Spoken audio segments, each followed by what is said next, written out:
দেশে পড়াশোনা করে আসে একটা লবিং তৈরি করার জন্য, ওখানে যাতে একটা নেটওয়ার্কিং হয়, তারপরে হচ্ছে সোশ্যাল মিডিয়াতে বিভিন্ন ফোরামে তারা এই আলাপ আলোচনা তুলে। তো সেক্ষেত্রে এই বিষয়গুলো সম্পর্কে আমাদের সচেতন থাকা দরকার। এবং এই সরকার যদি, এই সরকারের সহযোগিতা যদি বিরোধী দল সহ আমরা করে এই সমস্ত বিষয়টা ঐক্যমতে পৌঁছাতে পারি, দেশের জন্য ভালো। তাহলে ভবিষ্যতে এই পার্বত্য চট্টগ্রামকে আর টুল হিসেবে কেউ ব্যবহার করতে পারবে না, বার্গেনিং টুল হিসেবে। এবং অবশ্যই আমি স্বরাষ্ট্রমন্ত্রী সহ সরকারের, আমি ভিতরের একজন মানে ক্যাবিনেটের একজন সদস্য, কাজে আমার যেখানে কথা বলার সুযোগ আমি সেখানে বলবো। এবং আমি মনে করি এখানে অবশ্যই ড্রাস্টিক অ্যাকশন প্রয়োজন এই সমস্ত সশস্ত্র গোষ্ঠীগুলোকে নির্মূল করতে।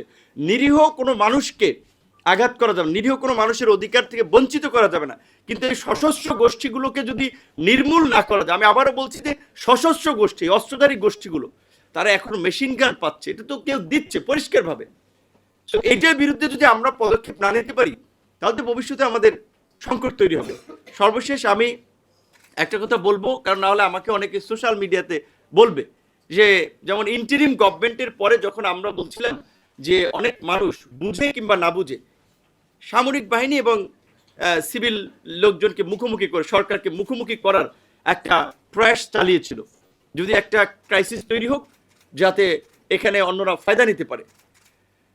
আমাদের কিছুদিন আগে আমাদের একজন ছাত্রনেতা আমাদের সমবয়সী সেনাবাহিনীকে কটাক্ষ করে যেভাবে বললেন যে তাদের মাথায় গিলু নাই, তারা অস্ত্র চালাইতে পারে না, মানে এটা একটা সিভিলিয়ান লোক যদি এই কথা বলে, এর চেয়ে মানে আবল তাবল কথার আছে, এর চেয়ে ফাউল কথার আছে।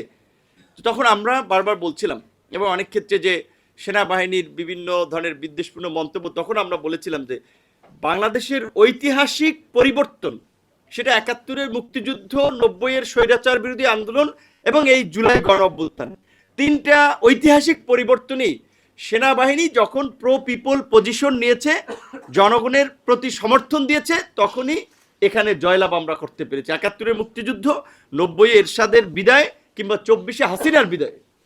আজকে যদি একজন আমরা আপনার এই সমন্বয়ক বনে যাই, এই এক দফার ঘোষক বনে যাই, সেনাবাহিনী যদি আপনার এই সিদ্ধান্তে উপনীত না হতো যে তারা জনগণের বিরুদ্ধে গুলি চালাবে না, তাহলে আরো লাশ পড়তো, রক্ত ঝরতো এবং বাংলাদেশে একটা গৃহযুদ্ধ শুরু হয়ে যেত। তাহলে অল ক্রেডিট গোস টু এখানে সেনাবাহিনী, যে তারা জনগণের পজিশন বুঝে তারা জনগণের সাথে দাঁড়িয়েছে। কিন্তু বিপরীত দিকে আমি আবার একটা কথাও বলতে চাই যে, ওই যে বলছি না হলে এটা বলবে যে আমি নিজে কিন্তু আবার জিয়াউর রহমানও কিন্তু কতিপয় আবার পথভ্রষ্ট সেনা অফিসারের ষড়যন্ত্রে হত্যাকাণ্ডের শিকার হয়েছিলেন। আমি এই ২০২৫-এর ২৯শে অগস্ট প্রকাশ্য দিবালোকে আমার অফিসের সামনে আলরাজি কমপ্লেক্সের কার্যালয়, ওখানে সিসিটিভির ফুটেজ আছে, ক্যামেরা ছিল, মিডিয়া ছিল, আমি সারেন্ডার করার মতো আমি তাদেরকে হাত উঁচু করে বলেছিলাম যে ভাই কি হয়েছে, তারা দেখি অ্যাকশন পিটাপিটি শুরু করে দিচ্ছে। আমি হাত উঁচু করে মানে বলতেছিলাম যে কি হয়েছে এটা বোঝার জন্য, কিন্তু আমাকেও কিন্তু নির্বিচারে আক্রমণ করা হয়েছিল এবং আমার কিন্তু ডান নাকের ডান দিক কিন্তু বাঁকা, বিকজ এটা ভেঙে গিয়েছিল। এই ঘটনার প্রেক্ষাপটে একটা জুডিশিয়াল কমিশন হয়েছিল ইন্টারিম গভর্নমেন্টের সময়, আপনার সম্ভবত ৩০ দিনের সময় দিয়ে। আজকে নিউ গভর্নমেন্ট ফর্ম হয়েছে 5 মান্থস, ইন্টারিম গভর্নমেন্টের সময় চলে গিয়েছে। আমি সেনাপ্রধানকে অত্যন্ত রেসপেক্ট করি এবং অ্যাজ এ মানে বাহিনীর প্রধান হিসেবে এই অগস্টের এই জুলাই গণঅভ্যুত্থান তার যে ভূমিকা, সেটা আপনি তার সমালোচনা করলে এই ক্ষেত্রে প্রশংসা করতে হবে।